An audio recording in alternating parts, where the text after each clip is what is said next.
পুরোদমে Iran, Israel ও ফিলিস্তিন ভয়াবহ যুদ্ধ চলছে।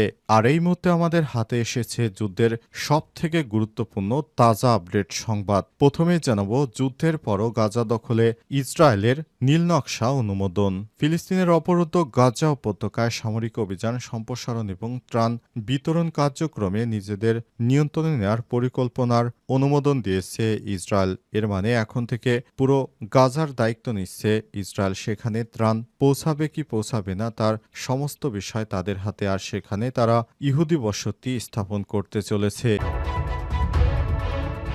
এরপর জানাবো, গাজা নিয়ে আর কোনো যুদ্ধবিরতির আলোচনা নয়। গাজায় যুদ্ধবিরতি নিয়ে নতুন বার্তা দিয়েছে ফিলিস্তিনের স্বাধীনতাকামী সংগঠন হামাস। গোষ্ঠীটি জানিয়েছে, ইসরায়েলের সঙ্গে যুদ্ধবিরতি নিয়ে আলোচনায় আর কোনো আগ্রহ নেই তাদের। আল জাজিরার এক প্রতিবেদনে এই তথ্য জানানো হয়েছে। এদিকে ওআইসির বিবৃতি প্রত্যাখ্যান ভারতের, ফের পাকিস্তানকে দোষারোপ। চলমান ভারত ও পাকিস্তান উত্তেজনা নিয়ে বিবৃতি দিয়েছে ইসলামিক সহযোগিতা সংস্থা ওআইসি। আজ এক দেয়া বিবৃতিতে কাশ্মীরিদের অধিকার প্রসঙ্গে উঠে আসে ওই বিবৃতিতে, তবে বিষয়টি প্রত্যাখ্যান করেছে ভারত। এবারে জানাবো, ইসরায়েলি যুদ্ধ বিমানের তাণ্ডবে কাঁপছে ইয়েমেন।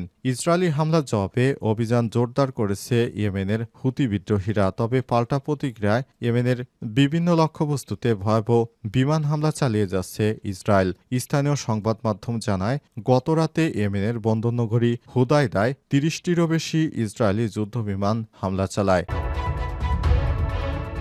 এবং সর্বশেষ জানাবো, কিছুদিনের মধ্যেই দেশে আসবেন তারেক রহমান।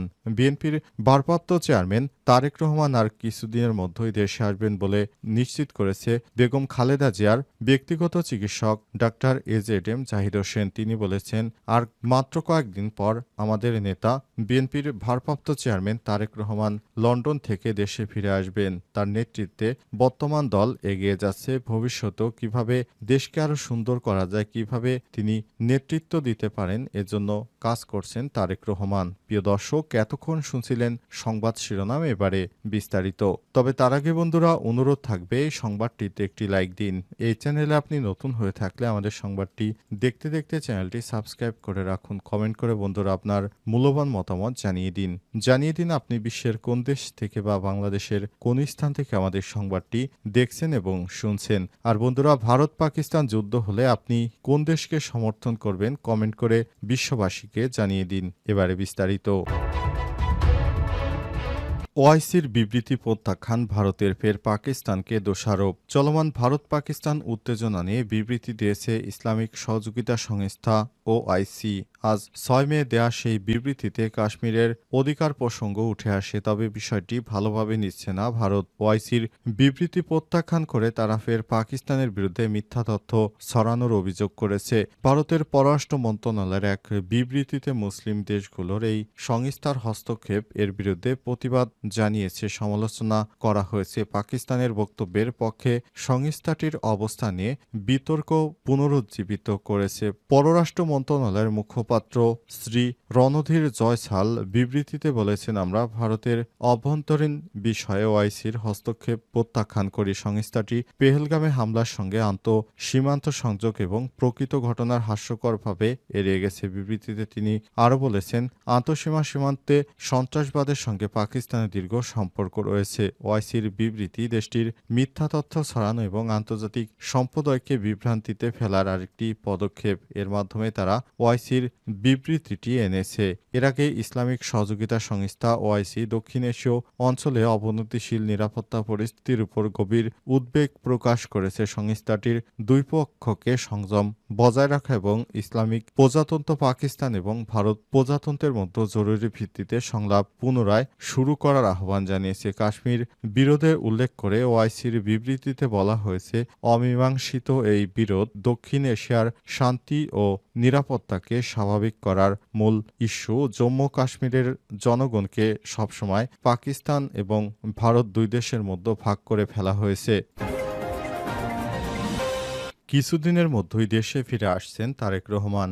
বিএনপি চেয়ারপারসন বেগম খালেদা জিয়া ৪ মাস পর লন্ডন থেকে দেশে ফিরেছেন। আজ সকাল ১০টা ৪২ মিনিটে খালেদা জিয়াকে বহনকারী কাতারের রাজপরিবারের বিশেষ এয়ার অ্যাম্বুলেন্সে হজরত শাহজালাল আন্তর্জাতিক বিমানবন্দরে অবতরণ করে খালেদা জিয়ার সঙ্গে দলের স্থায়ী কমিটির সদস্য ড. যুদ্ধের পরও গাজা দখলে ইসরায়েলের নীল নকশা অনুমোদন। ফিলিস্তিনের অবরুদ্ধ গাজা উপত্যকায় সামরিক অভিযান সম্প্রসারণ এবং ত্রাণ বিতরণ কার্যক্রম নিজেদের নিয়ন্ত্রণে নেয়ার পরিকল্পনার অনুমোদন দিয়েছে ইসরায়েল। আজ আল জাজিরার এক প্রতিবেদনে এই তথ্য জানানো হয়েছে। একাধিক আন্তর্জাতিক গণমাধ্যম জানায় প্রধানমন্ত্রী বেঞ্জামিন নেতানিয়াহুর নিরাপত্তা মন্ত্রিসভা সর্বসম্মত এবং পরিকল্পনার সম্মতি দিয়েছে। এই পরিকল্পনার আওতায় রিজার্ভ সেনাদের ডাকা হয়েছে এবং ইসরায়েলি সেনাবাহিনী সরাসরি ২৩ লক্ষ জনসংখ্যার গাজা অঞ্চলে খাদ্য ও জরুরি ত্রাণ সরবরাহ পরিচালনা করবে। এই জনগণ ইসরায়েলের অবরোধের কারণে দীর্ঘদিন ধরে মানবিক জীবনযাপনের বিপর্যয়ের মুখে পড়েছে। বার্তা সংস্থা রয়টার্স জানিয়েছে, নতুন পরিকল্পনার আওতায় ইসরায়েল গাজা পুরোপুরি দখলে নিতে পারে। এফপির এক সূত্র বলছে, পরিকল্পনায় গাজা দখল এবং সেখানে নিয়ন্ত্রণ প্রতিষ্ঠা এবং বাসিন্দাদের দক্ষিণে স্থানান্তরের বিষয় রয়েছে যাতে তাদের নিরাপত্তা নিশ্চিত করা যায়। সূত্র আরও জানিয়েছে, প্রধানমন্ত্রী নেতানিয়াহু এখনও যুক্তরাষ্ট্রের প্রেসিডেন্ট ডোনাল্ড ট্রাম্পের সেই পরিকল্পনাকেই এগিয়ে নিয়ে যাচ্ছেন যেখানে গাজার ফিলিস্তিনিদের স্থানান্তরের প্রস্তাব রয়েছে। ইসরায়েলি সংবাদ মাধ্যম টাইমস অব ইসরায়েল জানিয়েছে, পরিকল্পনা অনুযায়ী গাজায় আন্তর্জাতিক সংস্থা বেসরকারি নিরাপত্তা কোম্পানিগুলো ত্রাণ বিতরণে নিয়োজিত থাকবে। সব সংস্থাকে বাইরের নিরাপত্তা দেবে ইসরায়েল সেনারা যাতে ত্রাণ বিতরণ নিরাপদভাবে পরিচালিত হয়। এর আগে মানবিক সংস্থাগুলো সতর্ক করেছিল গাজায় দুর্ভিক্ষ ঘনিয়ে আসছে, তবে ইসরায়েল সেই দাবি অস্বীকার করে।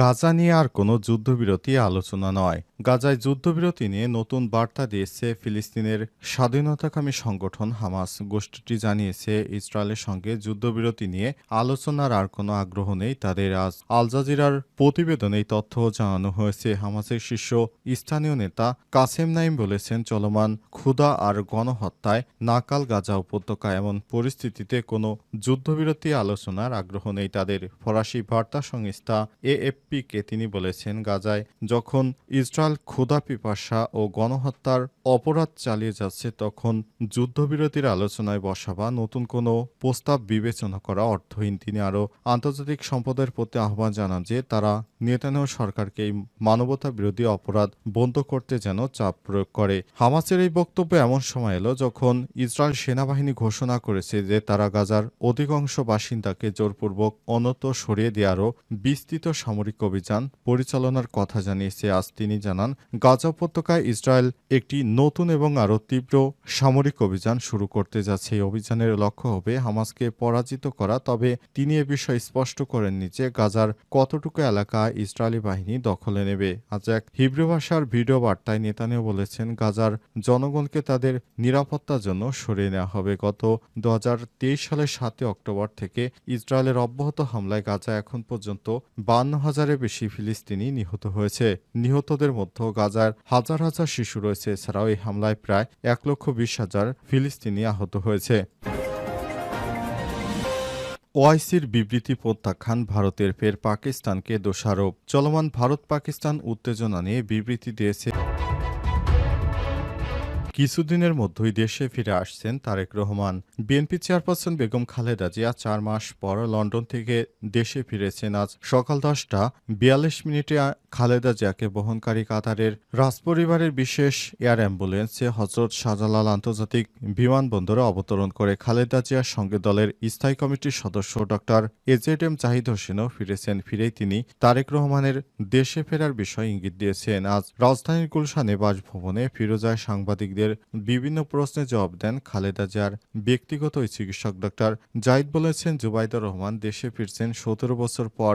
সরকার তাকে দেশে আসতে দেয়নি। তাদের মেয়ে জাইমা রহমান কিছুদিন আগে যুক্তরাষ্ট্রে একটা রাজনৈতিক কর্মসূচিতে অংশ নিয়েছেন। ইনশাল্লাহ সেদিন আর বেশি দূরে নয়, দলের ভারপ্রাপ্ত চেয়ারম্যান তারেক রহমান এই মাঠে এসে নেতৃত্ব দেবেন। তিনি আরও বলেন, ব্রিটেন থেকে যে নেতৃত্ব তিনি দিচ্ছিলেন, অর্থাৎ শুধু বিএনপি নয়, গণতন্ত্র পুনঃপ্রতিষ্ঠার নেতৃত্ব দিতে অল্প কিছু কিছুদিনের মধ্যেই তিনি চলে আসবেন। এক প্রশ্নের জবাবে ডাক্তার জুবাইদা রহমানকে নিয়ে ডাক্তার জাহিদ বলেছেন, খালেদা জিয়ার সঙ্গে তিনি দেশে এসেছেন, সময় বলে দেবে তিনি কতদিন থাকবেন। তবে আবার সেখানে ফিরে গিয়ে স্বামী ও মেয়েকে নিয়ে সবকিছু গুছিয়ে দেশে প্রত্যাপন করবেন। গত জানুয়ারিতে উন্নত চিকিৎসার জন্য লন্ডনে গিয়েছিলেন বিএনপির চেয়ারপারসন বেগম খালেদা জিয়া। দীর্ঘ ৪ মাস চিকিৎসা শেষে আবারও দেশে ফিরে এসেছেন তিনি। তবে যুক্তরাষ্ট্রের একটি পত্রিকা জানিয়েছে, বিএনপি চেয়ারপারসন বেগম খালেদা জিয়া দেশে আসায় অন্তর্বর্তীকালীন সরকারের উপর নির্বাচনে চাপ বাড়বে।